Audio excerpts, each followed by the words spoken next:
rek jaam la c'est pas du hasard maison des esclaves nekk Sénégal c'est pas du hasard maison des esclaves nekk Gorée suñu moromu nit ñu ñuul ñoo daan jàpp nit ñu ñuul takk leen yóbbu leen maison des esclaves jaay leen tubaab yi loolu lañ defaat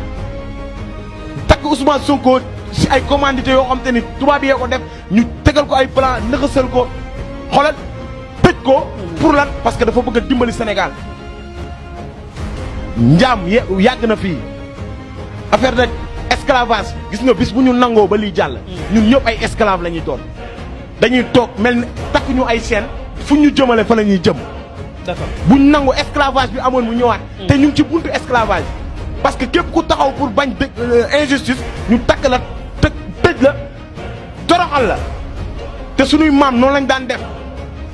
képp ku bokk ci ñiy toroxal nit ñi ci ñi daan jaay suñu maam yi say maam ci lañ bokkoon